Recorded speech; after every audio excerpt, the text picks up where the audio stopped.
नाज़रीन और सामाईन, आपका हमारे ATR उर्दू चैनल में तहे दिल से खैर मक़दम और इस्तकबाल है।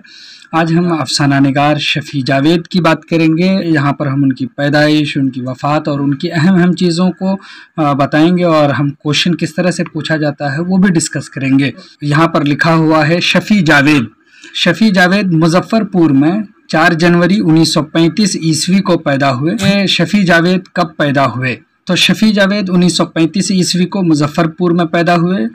उनके घर का माहौल अदबी था। आबाई वतन गया था, यानी मुज़फ़्फ़रपुर नहीं था, पैदा वहाँ पर हुए थे, लेकिन आबाई वतन गया ज़िला था, बिहार ही में।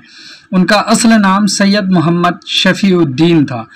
शफ़ी जावेद का असल नाम सैयद मोहम्मद शफ़ीउद्दीन था। ये पूछा जाएगा कि शफ़ी जावेद का असल नाम क्या था, तो शफ़ी जावेद का असल नाम सैयद मोहम्मद शफ़ीउद्दीन था। पटना यूनिवर्सिटी से उन्होंने समाजियात में MA किया, यानी उर्दू वगैरह में नहीं किया है, बल्कि इन्होंने समाजियात में MA किया है। महकमा इत्तलाआत व नशरियात हुकूमत बिहार के डायरेक्टर के ओहदे से सुबुकदोश हुए। तो सुबुकदोश यानी रिटायर हुए, तो किस ओहदे से सुबुकदोश हुए? महकमा इत्तलाआत व नशरियात के ओहदे के डायरेक्टर के ओहदे से सुबुकदोश हुए।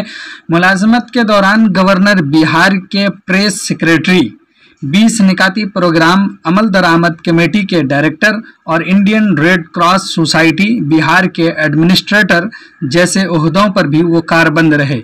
इन ओहदों पर वो रहे हैं, ये सब बहुत कम पूछा जाता है। फिल वक्त वो पटना में मुकीम हैं, ये कहा गया है जब किताब छपी है तब। देखिए, अब यहाँ पे कह रहे हैं कि 1953 ईस्वी में 35 में पैदा हुए हैं। 1953 ईस्वी में दरभंगा के माहनामा उफुक में, ये रिसाले का नाम है, माहनामा उसी को कहते हैं, पम्फलेट को। तो उफुक में शफ़ी जावेद का पहला अफसाना आर्ट और तंबाकू शाये हुआ। ये सवाल पूछा जाता है, शफ़ी जावेद का पहला अफसाना कौन सा शाये हुआ? तो आर्ट और तंबाकू। कब शाये हुआ? तो 1953 ईस्वी में रिसाला उफुक में शाये हुआ है। तो इस लाइन को आप पूरे याद रखिए। 1953 में दरभंगा के माहनामा उफुक में शफ़ी जावेद का पहला अफसाना आर्ट और तंबाकू शाये हुआ, इसको याद रखिएगा। उनके बाद अब बता रहे हैं कि दायरा से बाहर 1979, खुली जो आंख 1982, तारीफ उस खुदा की 1984, वक्त के असीर ये हिंदी में है 1991, और रात, शहर और मैं 2004 उनके अफसानवी मजमूए हैं। तो इन किताबों के नाम पूछे जा सकते हैं। इनमें सबसे ज़्यादा पूछा गया है तारीफ उस खुदा की, रात, शहर और मैं, ये किनके अफसानवी मजमूए हैं, तो इसको ज़रूर जहन में रखिएगा। इनके अलावा उन्होंने मिनी कहानियाँ और कुछ नज़में भी लिखी हैं। गंगा नदी के तहजीबी और सकाफती पहलुओं के अलावा उर्दू फिक्शन के तवस्सुत से आज़ाद हिंदुस्तान के सियासी और समाजी अवामिल की तलाश व जुस्तजू के मौजू से उनकी तहकीकात भी ज़ेर इशाअत हैं। तो ये बात याद रखनी है।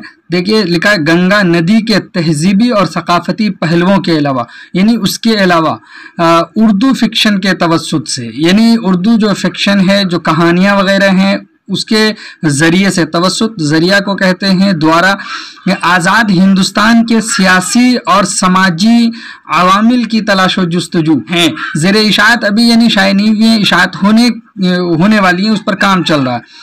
उन्हें बिहार उर्दू अकादमी और ऑल इंडिया मीर अकादमी लखनऊ की तरफ से एजाज़ात भी हासिल हो चुके हैं। ये सब उन्हें इनामात मिले, अवार्ड्स मिले हैं। अब उसके बाद ये कह रहे हैं कि इनके शफ़ी जावेद के बारे में इस पैराग्राफ में कि माजी की रोमानवी यादें शफ़ी जावेद की अफसानवी फ़िक्र का असल महवर हैं। शफ़ी जावेद के सिलसिले में इस पैराग्राफ में ये बात कर रहे हैं कि उनकी तहरीर कैसे थे, उनके मौज़ूआत कैसे थे, वो किन चीज़ों पर बात करते थे। तो यहाँ पर लिखा है रोमानवी यादें शफ़ी जावेद की अफसानवी फ़िक्र का असल महवर हैं, यानी वो रोमांटिक चीज़ें अपने फ़िक्रों के ज़रिए से अफसानों में शामिल किया करते थे। माजी को असर हाजिर से नीम फ़लसफ़ियाना अंदाज में जोड़ते हुए वो अपने अफसानों में इस आलमगीर सोज को हासिल करने में कामयाब हुए हैं जिससे पूरा मुआशरा उलझा हुआ है। ये बहुत इंपॉर्टेंट है। माजी को असर हाजिर से, यानी जो पास्ट है, जो गुजरा हुआ है, उसको प्रेजेंट से, हाल से नीम फ़लसफ़ियाना अंदाज में, यानी कुछ ऐसा अंदाज था जो नीम कहते हैं अधूरे को, और तख़य्युलात उनके ऐसे थे जो निस्फ फ़लसफ़ियाना अंदाज लिए हुए थे, जोड़ते थे, यानी माजी को हाल से निस्फ अंदाज में वो जोड़ते थे। उस तख़य्युल को जोड़ करके वो पेश करते थे वो अपने अफसानों में, और उसके जो कर्ब होते हैं, जो तकलीफ़ें होती हैं, उनको पेश करने में वो कामयाब हुए।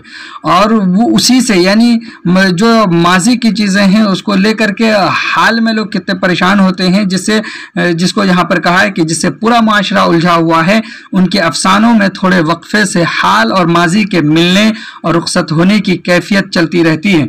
यानी इस बात को नीम फलसफियाना अंदाज को थोड़ा सा यहाँ पर एक्सप्लेन किया है, कैसे कि उनके अफसानों में थोड़े वक्फे से हाल और माजी के मिलने और रुखसत होने की कैफियत चलती रहती है। यानी ये कहना चाह रहे हैं कि जो अफसाने वो लिखते हैं थोड़े थोड़े वक्फे में, कभी तो लगता है कि अभी हाल में चल रहे हैं, फिर लगता है कि ये माजी में चले गए हैं। ये मिलने और रुखसत होने की जो कैफियत होती है वो चलती रहती है शुरू से आखिर तक। इसे वो फ्लैश बैक या कभी शऊर की रो तकनीक से संभालते हैं। ये लिखने की एक तकनीक है फ्लैश बैक, जिसको शऊर की रो कहते हैं। तो ये इससे वो संभाल लेते थे उसको, गोया कि ये भी इस्तेमाल करते थे। उनकी ज़ुबान अफसानवी फ़िक्र के एतबार से बदलती रहती है, लेकिन इसमें मौजूद इंशा परदाज़ाना अनासिर उनके मखसूस उसलूब की तरफ इशारा करते हैं। यानी ये सारी चीज़ें जो पाई जाती हैं उनके मखसूस उसलूब की तरफ इशारा कर रही हैं। एक शायराना अंदाज है जो उनके अफसानों में रूमानी लहर को तेज़ करता है। यानी ये ऐसा शायराना अंदाज उस अफसानों में वो शामिल करते हैं जिससे रूमानी लहर को तेज़ करता है, ज़्यादा किया जाता है। अब यहाँ एक बात और कह रहे हैं, कुर्रतुल ऐन हैदर के बाद की नस्ल में इस उसलूब के गालिबन वो तन्हा वारिस हैं। यानी ये बात कही जाती है कि फ्लैशबैक की जो तकनीक है सबसे पहले कुर्रतुल ऐन हैदर ने अपने नावल आग के दरिया में यूज़ किया, इस्तेमाल किया है। जो जिस तकनीक की यहाँ पर बात की गई है, इस तकनीक के तन्हा वारिस कुर्रतुल ऐन हैदर के बाद शफी जावेद हैं। तो इतनी बातें आपको समझ में आई होंगी कि उनके अफसाने कैसे होते थे, वो पहला अफसाना कब लिखा, उनके अफसानवी मजमुए कितने कौन से हैं, इस तरह से वो कहाँ पैदा हुए, उनका आबाई वतन कहाँ है, किस ओहदे से सुबकदोश हुए और उन्होंने तालीम क्या और कहाँ तक हासिल की है। इन बातों को हमने यहाँ पर मालूम किया है और ये हम जान पाए कि शफी जावेद बहुत यानी बेहतरीन लेखक रहे हैं, अच्छे उन्होंने लिखे हैं और उन्होंने तकरीबन इतना अच्छा लिखा है, कुर्रतुल ऐन हैदर के बाद की नस्ल में जो फ्लैशबैक की तकनीक का इस्तेमाल है उसके वो तन्हा वारिस हो गए हैं। चलिए फिर हम अगले वीडियो में मिलते हैं, तब तक के लिए खुदा हाफिज़, अस्सलामु अलैकुम।